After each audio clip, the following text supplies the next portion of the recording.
we're live. Hey, Patrick. So amazing to have you live. Hi, Laura. Great to be here. I'm excited about Absolutely. what's Well, to come. for me, you are a person I'm really much looking up to when we're talking sales leadership, sales knowledge. I found you on LinkedIn, and when I started to follow, I was like, okay, so this guy is actually in the shoes of a sales leader at a startup. And he knows a shitload loads of things how people are buying nowadays, especially when buying from a startup. It's like, all right, so Patrick Truempi, Chief Sales Officer at Unique. Welcome. Could you give a quick intro to yourself to the listeners? For sure. Thank you, Laura, for the intro. I've been in sales for 10 years now, software sales. Started right off university, and guess what? As a Swiss person, I never wanted to do sales in my life before. I think almost no European thinks about that career as a perspective.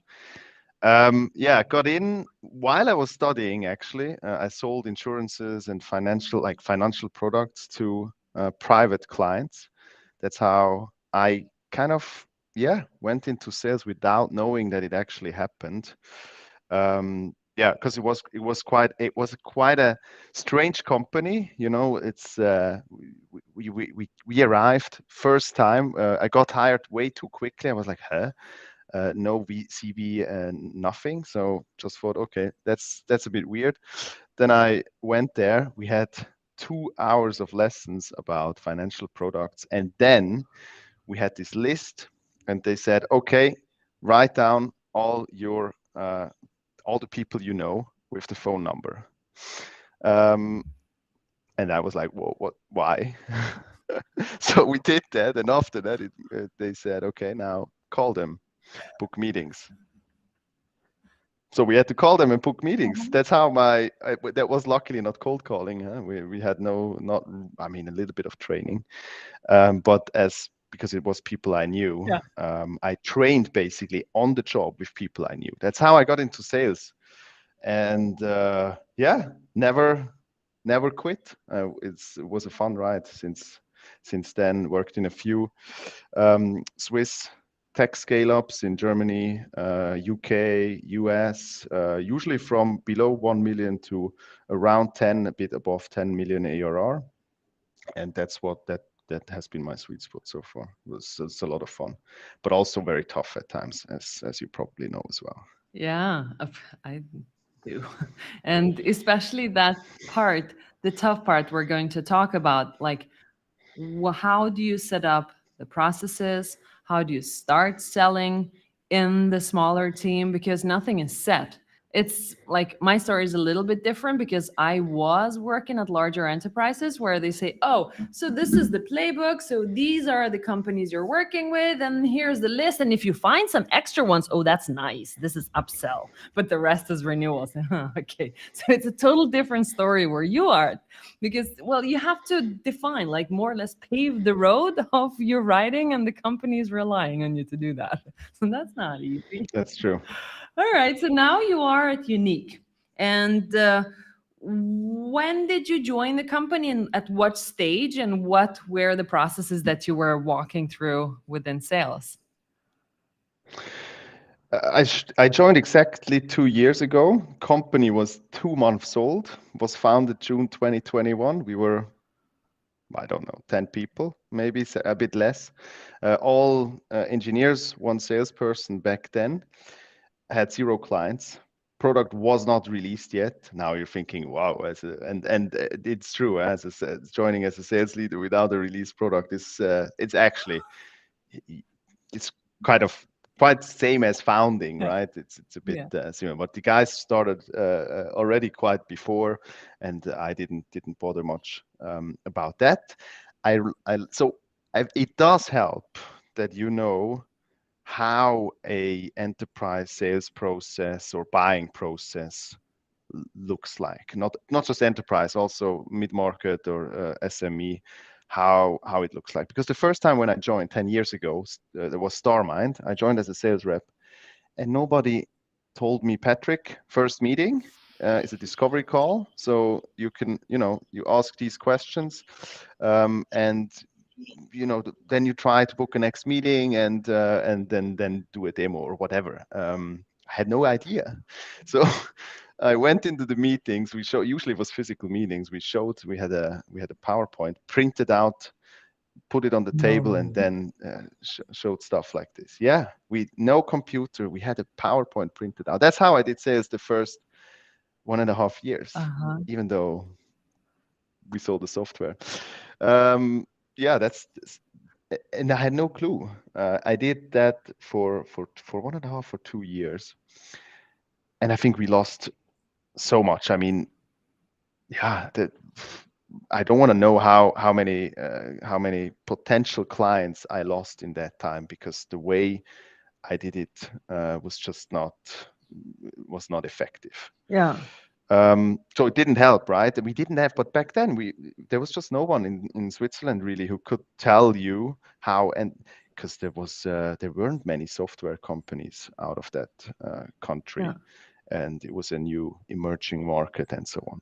So it definitely helps if you can come and join the company and say, okay, I have a vague idea how the process should look like, more or less. But then it helps even more if you yourself put yourself through the process. That's why I'm still doing everything as well. I don't have much time for cold calling. That's right, but I do it, let's say, 2 hours a week, Wow.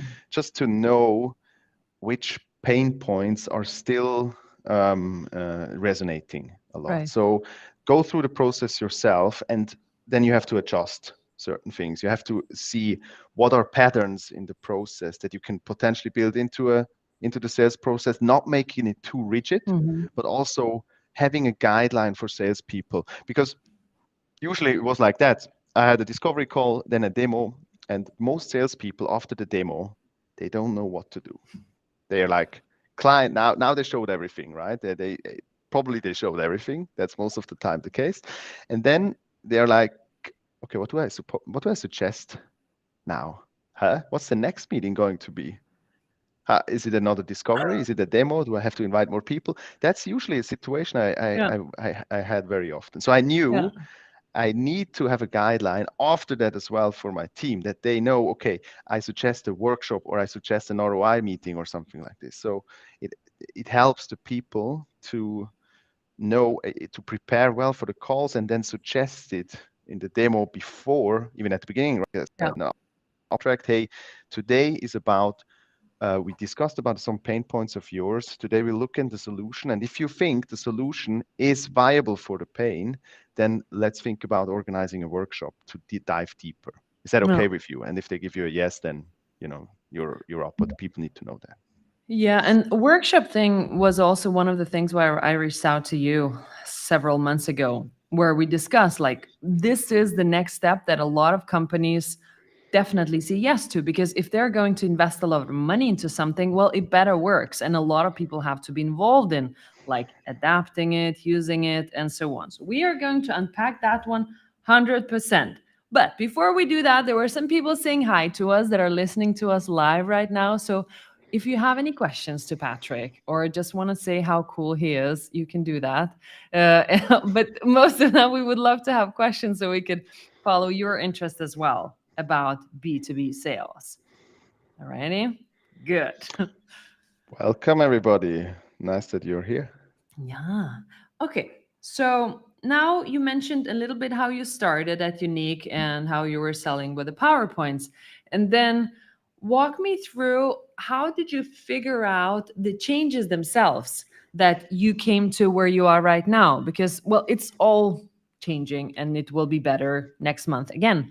But when did you figure out that what are the right things to do for our buyers to followers and to finally to start buying the product that started to exist? Yeah, a good question. I think there are several sources. There were several sources in my life for this. The best thing that happened in my career was, after 3 years selling at Starmind with printed PowerPoints, right? We had a two sales, like a two-man sales trainers, like two sales trainers who implemented a whole process. for us in that company that fit the buying and selling process for Starmind. That was the company I was before. That they had so much input, so many ideas, so many concepts. It helped me a lot to understand how that can look very, very different. Mm-hmm. So that's one of the sources I had. So external training. I mean, I read probably, don't know, 50 to 60% of sales books there are. So you get constant Yeah. input, you try out, and if it works, you I implement Yeah. basically. So the workshop concept, I didn't use it at Larry, the company I was before, CSO, because our deal size, our average deal size was around 50K, 40 to 50K.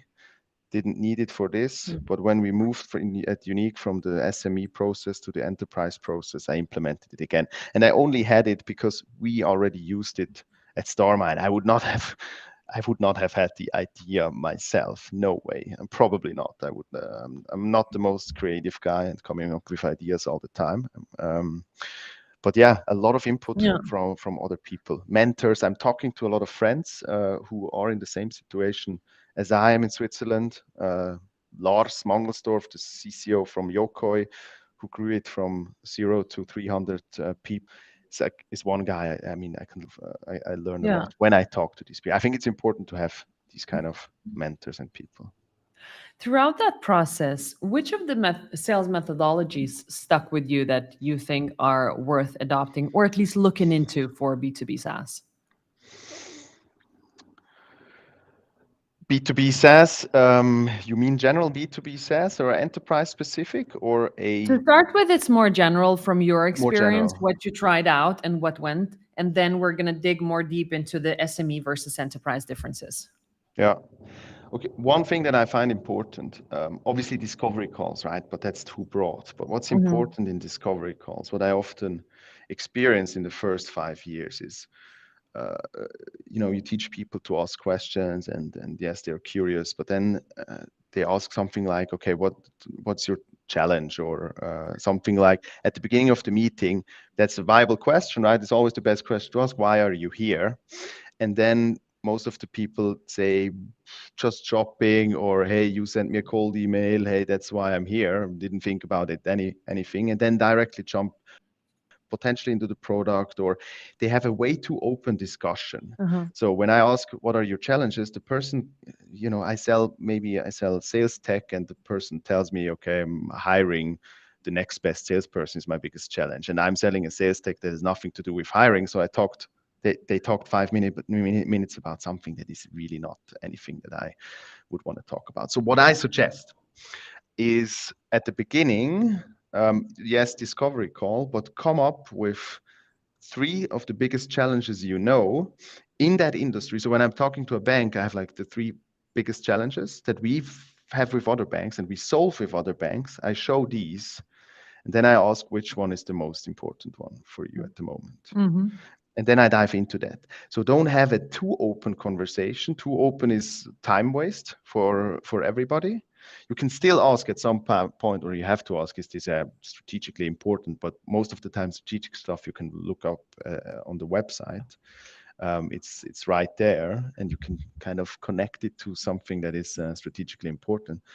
So I think that's and you need it in cold calls as well. Yeah. So in cold calls, it's exactly the same, right?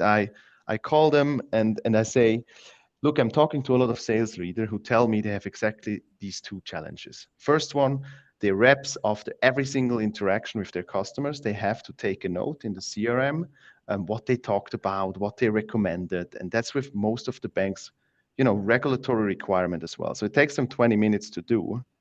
And yeah, is that something you're familiar with? And bam, you're into a discussion. So I only said one now. Obviously, I can say a second one. And with the cold call, it's the same, right? You try to bring them on the topic that you're good Yeah. at. Don't be too open. Do discovery. Don't be too open. Narrow it down and show your understanding of these of the challenges that you can solve. That's a big one, I think I realized.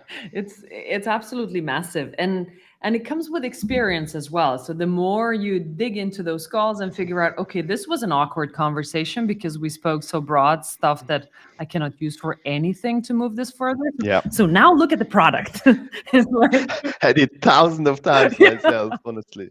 exactly. That happens for a lot of people, for whoever the best of us. Now look at the product. Yeah. I love it. Yeah. Yeah, precisely. So what Yes. do you think the next step should be then? Now you saw it. It's beautiful. It's like, yes, I love this. It's like, okay, we'll get back to you. Very cool.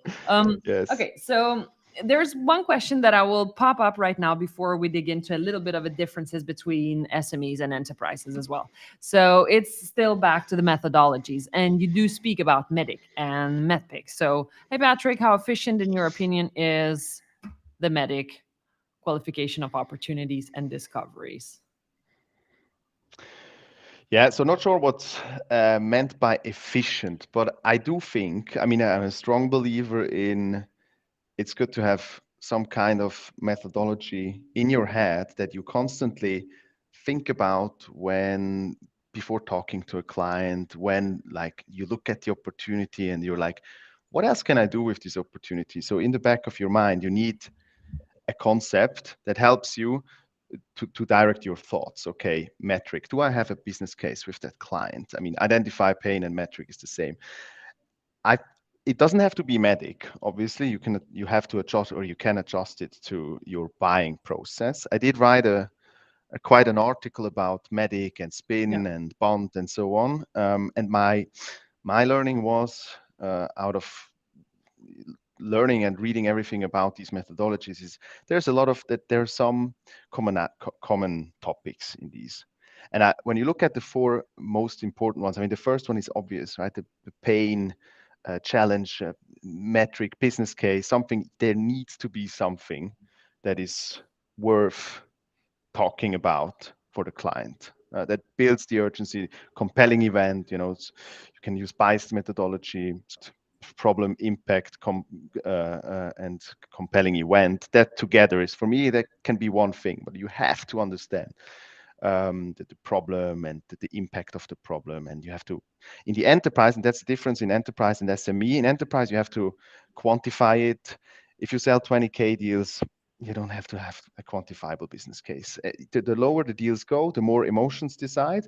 The higher the deals go, the more numbers decide. Yeah. Because the more people are involved, the less you can sell on emotions. Yes, there's always, people always decide emotionally, that's for sure. But if you see a big number that makes you feel about it, right? If you see like, oh, we lose 10 millions a year, oh, obviously it's an emotion afterwards. But so you need numbers in the enterprise game.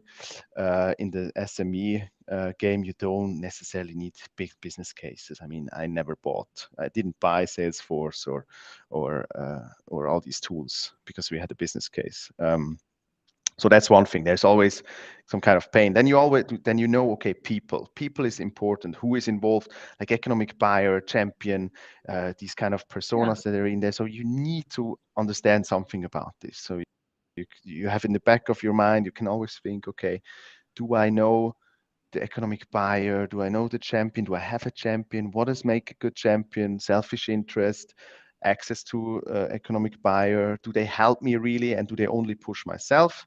That's something you should figure out with a champion, for instance. So you need to kind of understand what the people and their roles are in the deal. So problem like the pain impact and the people process also, you always need to kind of understand the process ideally, like what are the steps to be taken until the decision is made. Do we have to go to the executive board? Do we have to do that blah blah blah. So I think these three are probably the most important ones. Yeah. If you have these three in the back of your head and keep working on them, you're on track. And then you have like, competition, for instance, is always a good example. Do you have to think of competition? Yes, you have, but for some it's quite important. For others, it's like we don't really have that much of competition now anymore in the Swiss market in banks, but we do have competition in the UK, Yeah. for instance, because the markets differ. So in Switzerland, competition is not that important. In the UK, competition is important, and to know early whether they talk to competition. Yeah. With inbound, competition is way more important because inbound people, most of the time, they figured out the problem already. They're probably looking around. They're further in the sales process, in the buying process. Outbound with a new topic, I mean, nobody thought about having a solution like ours in the banking industry so far. So we are always the first. That's not that important. So that's what you have to figure out for yourself. We actually, one last point to that, we work internally, we do 5P reviews with the whole team. So the whole team comes together. It's actually right after this meeting, and today I'm presenting a case. So I'm presenting a case that with an opportunity that is quite far ahead, and I present the pain, I present the people that are involved, I present power. Where is the power? I present the process, the internal one, and the process, the external one. That's the 5P framework. I had no idea where I learned it from.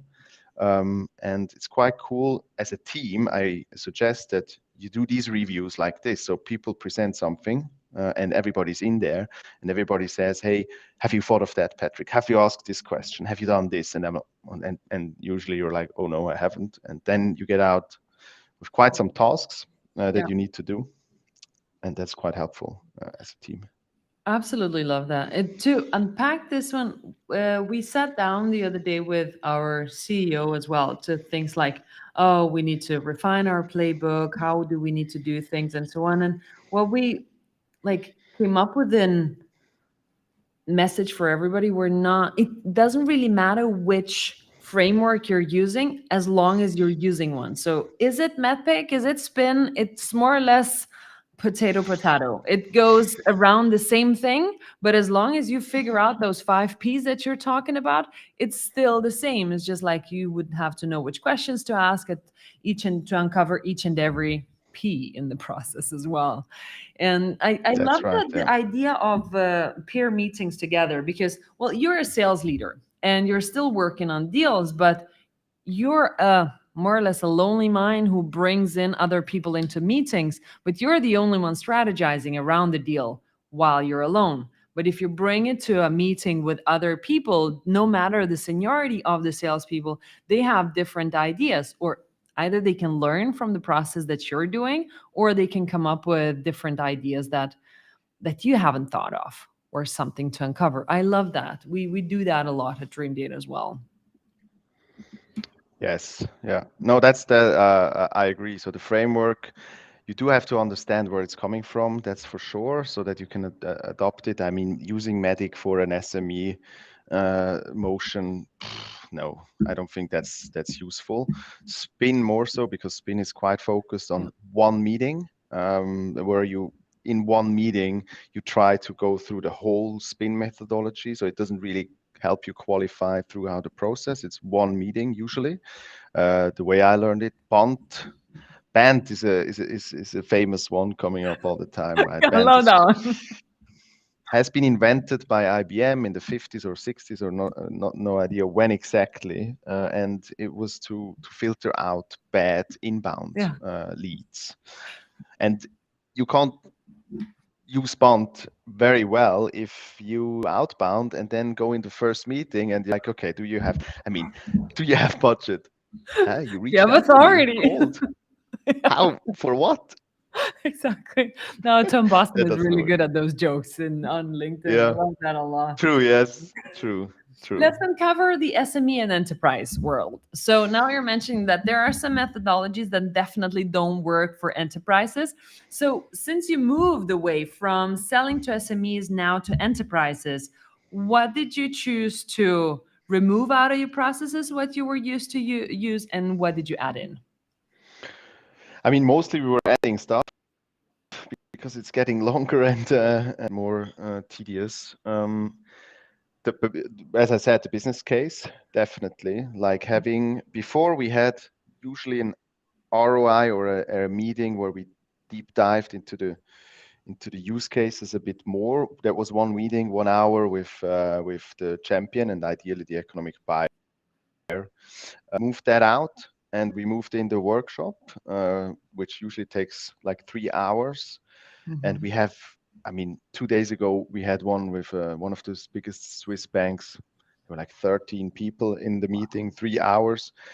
We figured out together what are the two most important use cases for that company right now, for these all these people who were there. We prioritized this. So, I mean, there were maybe 50 use cases on the wall. We prioritized it to two. Then we figured out what is the impact if we solve them. So we walked with a business case, and we knew exactly what people for these two use cases are the people for us to continue the discussion and then finally get budget, because the business case is quite strong, and that's what we added. So we added that step, which usually is the third step in the Mhm. process, but obviously enterprise sales, it doesn't always happen, right? You have a discovery, a demo, and then that person maybe is not strong enough in the organization to organize a workshop with 10 people. Maybe Mhm. you need to win a few more before, that's all right. And you do more demo discovery, like a 1 hour meeting where you do disco and demo together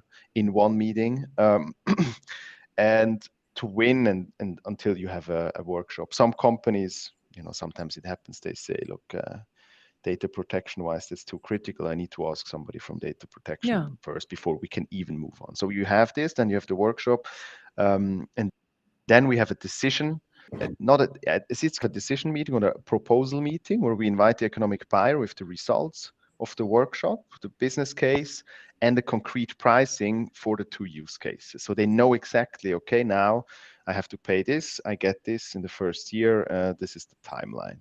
Hmm. And that you get quite quickly to a decision like this.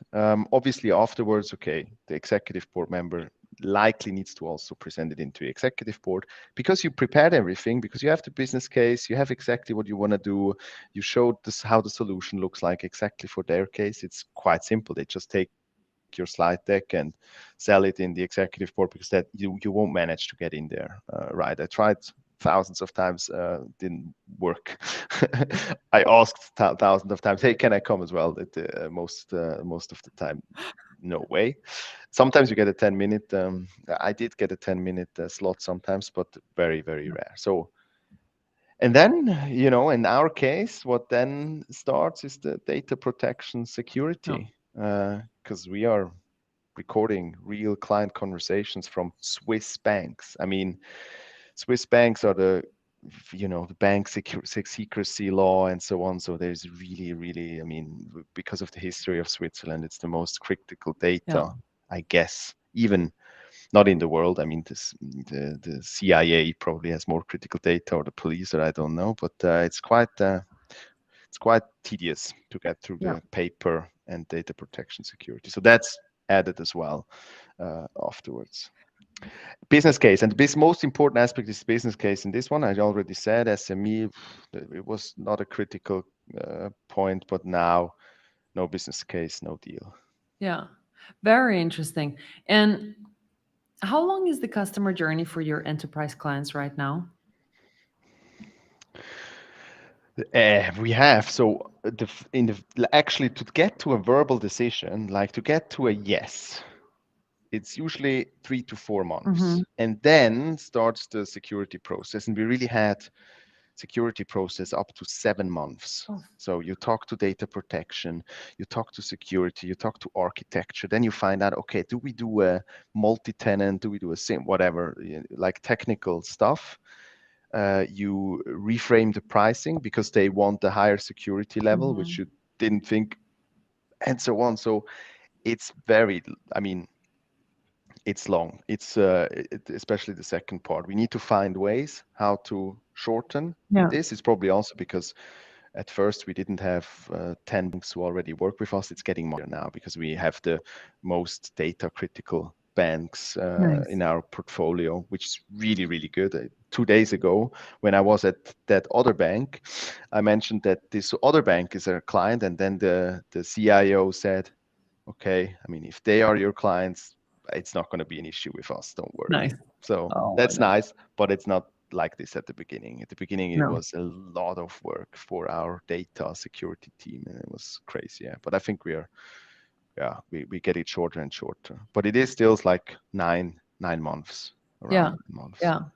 That's a lot. But Yeah. I mean, as long as the deal size is also of that caliber, then it's worth going through. Yeah, I mean, we have a quite wide range between 100K to 500K now, initial deal, like the Mm, first year, and I think we can bring them up to, I don't know, 1.5 to 3 million. yeah, very cool. But that's where we are.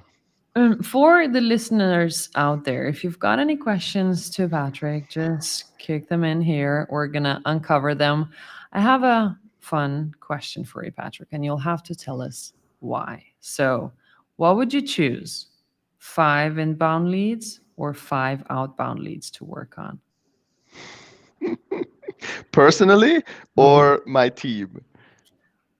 Let's Because take it personally. You get so personally, 5 inbound. I personally I have to take outbound because I in my whole career as an individual rep, I got I'm counting it 7 inbound leads. 10 years, 7 inbound leads. So I don't really know how to do that Okay. Okay. personally. Personally, that's why personally I would take the outbound. But if I'd have to, if I give them to the team, I'd say inbound because they are further in the process. And I mean, I have to take averages, right? Inbound leads, usually on average, it's easier. The win rate is higher. Yeah. Because of the maturity of the leads. So for a team, I would say inbound, but because of my incapability to handle inbound leads, I would say outbound. Very interesting. Yeah, for the time, like to close them, it's kind of nicer. But what people usually would answer as well is like when you choose outbound leads, you know what you're choosing because you have qualified them, you have brought them in. It's like you would know, is this a deal worth working on? And the size of it, more or less. But what comes inbound, it's well, it's qualified, but how big is it? It's like it's a black box. It's like, That's true. That's true. Yeah, that's certainly the case. And I mean, I like outbound also because of the time the one who initiates the deal. yeah. That's also quite nice. But that's not the only way actually I know. But I think I could be wrong, but I think if we would Google and see whether on average inbound leads are like what's the win rate on average for inbound leads and the win rate for outbound leads, I'd almost certainly say inbound leads. And as a CSO, you have to be a mathematician, which means you've got to, take the best. And that's why I would Exactly. probably. I love the comment. Inbound is like Tinder and outbound is like approaching in the bar. It's like you go targeted, you know you need to get. That's true. That's a good That's one. cool. All right. Never Patrick, thought about this. What no, very but it's good one. okay. Yeah. You can use it on LinkedIn the next time. Just remember to give the credit. Patrick, I I think the part about running a workshop for your clients is very very interesting, and that is kind of, you spoke about the process that people usually are just lost. I did the discovery, did the demos, like what's next, do you want to buy now or should we start security, and nobody's like, oh, we're not dating yet, come on. So can you walk us through a little bit about the process of workshop? How was it born and what you're doing with it? How was he born? Um, so yeah, there was actually these sales trainers 7 years ago who said we need to implement a value workshop, and that's where I tried it the first time. The reason was we lost most of the deals after 2 meetings, like or 1 meeting. If we did demo in the first meeting, which happened quite a lot 8 years ago. So after 1 or 2 meetings, we usually radio silence, right? So we needed a step, and it was quite tough for the company back then. The biggest issue is that we didn't have a very, very well-defined ICP. So there were hundreds of problems that we solved for hundreds of people in hundreds of industries. So I sold to the CIO of an automotive company. I sold to the CEO of a pharma company. I sold to the CTO of a public of a tech company. I sold to whatever. I had so many different personas, and it was really, really hard to learn that. It was impossible. I mean, that's also the reason I think the scaling at some point came to a halt because the ICP is not well defined and the product didn't develop for an ICP. And that was also a reason why we implemented these workshops back then. And it worked really well. It worked. We actually charged for the workshops, Cool. like between 2 or 5 Hmm. thousand a day. We said, hey, after the first half of the day, if you're not happy, we go home and you get the money back.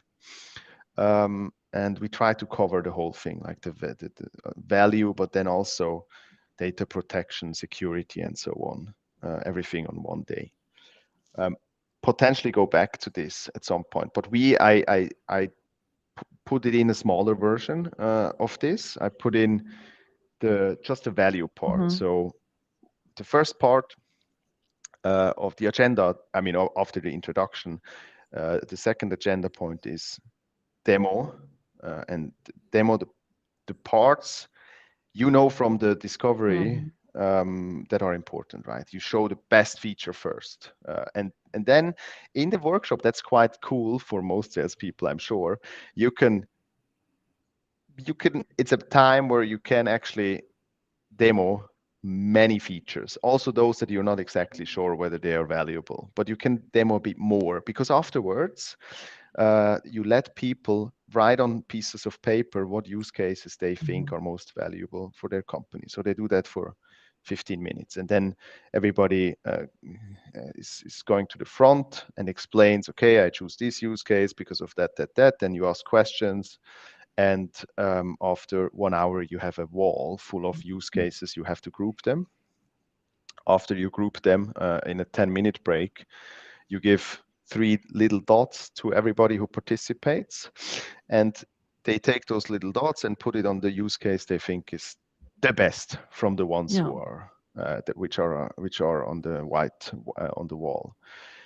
And so you will get out with like a priority, first, second. So you choose maybe the first and the second, and then you start to disco in these two. You ask, what is the impact if we help you with this? What are the KPIs you Yeah. measure the improvement of this? What happens if we don't do anything? And so on. So you ask, you go deep, and you find the business case for this. Like, how many calls do you have? How long does it take you to summarize after every call? How many people, and so on. So in the end, you have a Yeah. business case, and you walk out with the business case. After the business case, usually the meeting, like a quick feedback round, and then that's it. That's 3 hours. It sounds amazing for the seller's perspective. Like, oh, how cool would be to have this deep of a discovery with a client in one place.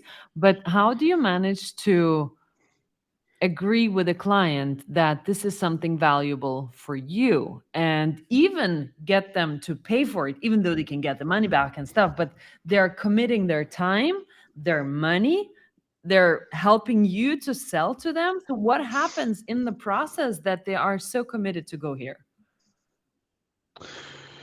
So, I mean, we don't charge at the moment. We don't charge money. The reason is quite simple. We didn't lose a single opportunity that we did a workshop Hmm. with yet. If you had a lot of kind of benefiting from the workshop and then disappearing, that would mean you should charge because the commitment is not big enough. But as you said, it's quite a big commitment. How do you get that commitment early on in the process? And the answer is actually quite simple. I mean, if you do a good discovery and a good demo, and you can show within 5 minutes of your demo that, wow, Hmm. this can really solve something that problem we have. I know we are a bit lucky at Unique, to be honest, because the problem we solve is Unique. big. It's easily Yeah. quantifiable. Uh, Everybody has it. Nobody has it solved. The solution is also, it is critical. Not Yeah. we won't win everybody. We talked about it in regards to data and security. It's a big way to go still, but the pain is Yeah. there. So reach out to the right person, like get their agreement on the pains that you solve with the strategy that I said at the beginning of this discussion, and then show a good solution to the problem and suggest it. You have to suggest it with front up contract. You have, if you suggest it, it's halfway Yeah. done, because at the end of the demo, it's quite simple. You can say something like, I know what most of the clients want to do at this point in time is they want to discuss internally and see what use case fit Yeah. best, right? We talked about, let's say, 10 use cases now. I showed you the most important ones, but a few more. And I'm sure in your head, you're like, what is best now for my company? I have a suggestion. So what we did with most of the banks before you, we did a workshop set together for 3 hours with people from the business who are having that problem we talked about every single Yeah. day, because they know whether it's really a problem. And we want to understand whether it's really a problem. At this stage, we talked about it, but 100% sure we are not. So let's bring people together. Let's take 3 hours and let's see. You will walk out of this meeting with people knowing what can be done with generative AI, people having two use cases that is really a priority, and we know whether the business case is worth actually Yeah. moving forward. Do you think that makes sense? And then it makes sense for Patrick, do most. you think it would work if you were selling a more general call recording solution, not for banks, like where there's a lot more competition? Do you think the prospects would be open to do it, or is it different? It's probably different because I think lots of competition, but also the market is more it's more like the SME market. Mm, So you have to figure out whether it makes sense, for 20K deal to do a workshop. But it could be the differentiating factor because uh-huh. if you suggest it, and honestly, when I bought stuff, sometimes I probably would have said yes if somebody would have suggested it to have a workshop with my sales team. Maybe not 3 hours, could be 2 hours. You could make it shorter for sure. And in the end, you walk out with the use cases you can solve best, which is Mm-hmm. quite good. It will give you the edge versus the competition, Right, um, right. hopefully. And so, yeah, maybe it could work as well. But sometimes speed is relevant. Still has to be fast. I mean, in our case, speed is relevant for us, but for our Mhm. clients, uh, unfortunately, still not. Right? It's in enterprise. There's only speed end of the year, and a new regulatory law requirement, a Yeah. law that they have to fulfill within the next 2 months. That's when they speed. But other than that, not even for a 10 billion business case. Yeah. Yeah. Yeah. Very interesting. Okay. Are there any other questions online that you would like us to answer? Patrick, another question before anybody asks another question. People like to throw stuff at sales that something is dead. Like like cold calling is dead, cold emailing is dead. I don't know, in-person events are dead or something else is. Is there anything that you dropped and you think, oh, it's absolutely dead in the sales process? Phew, good one. I do think it's mostly used because it's catchy, isn't it? And Yeah. everybody's going to read that it's that kind of thingy. So not sure. No. Not even Bant is dead, right? Bant is still viable in some areas. So even that, yeah, I don't know. And even the first things that would come to mind is kind of, yeah, maybe mass emailing, but no, it still works in some Yeah. areas. I mean, Europe way more so than the US. That's what I learned when I sold in the US versus Europe. I mean, you guys, I mean, it's crazy there. It's crazy. You have to do 20 more dials than here. You have to send Mhm. out, and that makes it even worse for everybody else as well. If it's no data protection, uh, so in Europe, you can still send out email. It still works, I think. Pretty sure if you have a good challenge to solve. When I worked at the company before, we had a persona that nobody else was selling to. So I did in 2019. Okay, that's now 4 years ago.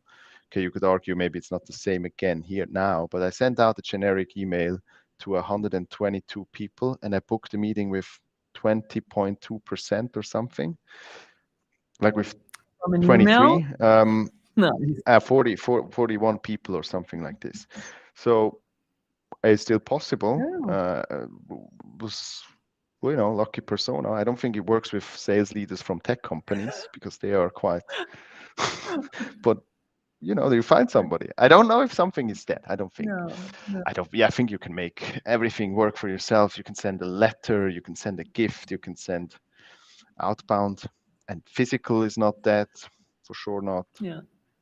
No, I agree. I I think. agree. It depends on how you spin it in and which environment you use it for, which persona, which companies, and so on. So nothing is dead so far, but if you would like to be popular in LinkedIn, use the word and you'll see how it flies. Next thing that came to mind is selling without discovery, but even that works sometimes. It doesn't really Depends on matter. what you're selling. It's like Yeah, really it does. very cool. It does. Okay, it doesn't seem like we've got any more questions. So, Patrick, I would like to thank you very much. Oh, there is a question. Look, Olena has asked a question. So we can just answer that one and then we can start wrapping it up. So, do you have any suggestions on how to communicate with leads on LinkedIn to make them interested in what you sell? Should it be general or long conversations? Oh, you're the perfect person to ask. What I like, I mean, I get LinkedIn is probably, I don't get much, but I get cold calls from the UK, a few, maybe 5 per month. Emails, yeah, maybe 3, 4 a day. But LinkedIn is the most. I mean, for my persona, I can tell you, LinkedIn is the most overcrowded. So it's the Yeah. hardest, I guess, also to stand out, I'd say. But if you do it a little bit different, you stand out. So what I mean, use the app for sure. And in the app, you can send voice messages. I always listen to the voice messages. That's Uh-huh. for sure. You can even send a quick video message on the app. I'd always listen to the video message. And when you do that, keep saying, start with the problem that you solve. That's where, if I don't hear a problem, because it allows me also, it does allow me to say quickly no as well if I don't have the problem, but that's good for you too. You need to understand that when you have, if you sell me a leads generation services, I don't need it. We don't have a problem to generate this. It's not our Yeah. problem. Somebody approached me with a video actually, and he said, look, sometimes data protection and security processes take a long time, and it was exactly my problem. So I booked a Mhm. meeting with the guy, and Amazing. we are still talking actually tomorrow again. So that works. So talk about the problem and not about the product. It's really hard to do. I Yeah. see it so hard. People don't understand the difference between talking about the solution and the problem. Talk about the problem. So when I reach out, I always say what I just said before in the cold. I talk exactly like I would talk in the first 30 seconds of a cold call. Look, I'm talking to a lot of sales leaders in big banks in Switzerland, and they tell me they have one big challenge. And the challenge is that their advisors, after every single interaction, they need to document the calls. It takes them around 20 to 30 minutes. And are you familiar with this as well? And there you can, then that's the first 20 seconds. And then in a LinkedIn voice message, say quickly how you solve it, and then you will get it, and you will get it with leads that are worth something. Yeah. That's why you need to do this. I love that. And it's a little bit similar to even to LinkedIn posting. Like, as long as you don't talk about yourself or your company, but about the problems that you're trying to solve, it's so much easier to attract people to listen to you because nobody cares about like you or your company. Okay, unique. Okay, dream data. We solve enterprise solutions. I don't. fucking care. It's like, tell me what my problem is, and then I will care much more. That's for sure. Exactly. And I Exactly. don't even think that it matters. Is it like a templated message or a long conversation? If you have a very targeted list of companies you're reaching out to on LinkedIn with a general template of what problems you're seeing, just like Patrick is saying, like, oh, we see that summarizing a meeting is a big problem for those types of banks. Do you see that? It's a template. It's not personalized, but it's so very targeted. It works. Exactly. Yeah, personalization is. I think Yuri is doing that well on LinkedIn. Keeps saying that that relevancy is more important than personalization, and it's really 100%. the case. I mean, if you start with, "Hey Patrick, I've seen that you have been CSO at Unique for the last 2 years." It's not really. I mean, okay, you can do it, but I would care less, except compared to something saying something like really relevant. I do think though that something very personalized, it makes me read further. If Mm, it's really like, hey, look, you posted something 2 days ago about blah blah blah. It really yeah, helped me in this deal. Thank you. Something like this, of course, works really yeah, well. yeah. But not everybody's posting, so you don't find that much data on No. people to keep personalizing that And well. don't make it weird, like going into, oh, 2 weeks ago on Instagram, I saw that you went to that specific coffee shop. And well, so it seems like you like coffee. Do you want to learn about attribution? It's like, yeah. Exactly. Then nothing connected to, yeah, exactly. Yes, Yeah. perfect. All right, everybody. Patrick, thank you so much for the hour of your time. Everybody who has been listening, thank you so much. This will be a podcast episode as well, and will stay on Dream Data's YouTube too. Whenever you have questions to Patrick, Patrick, where can people find you? On LinkedIn, obviously, Ooh. best place. You only find, so if you put in Patrick Truempi with a U umlaut, I have no idea. There's no other person who's called like this on LinkedIn. So you have to find me if you But put you in have to find the the link. umlaut then You in have to your. find the umlaut. That's right. I'm not sure if, I mean, the LinkedIn search is obviously programmed that you have to know exactly the name. I'm not sure if it works actually for you It if you works. don't use the umlaut. It does? Uh-huh. It does. It does. Yeah, it does. I didn't know. Yeah, yeah. I'm Swiss. I It works. obviously use the But umlaut. you're pretty unique no matter what. So find Patrick on LinkedIn. Thank you so much, everybody. Catch up with you on LinkedIn. Thank you. Thank you. Thanks, Laura. Bye bye.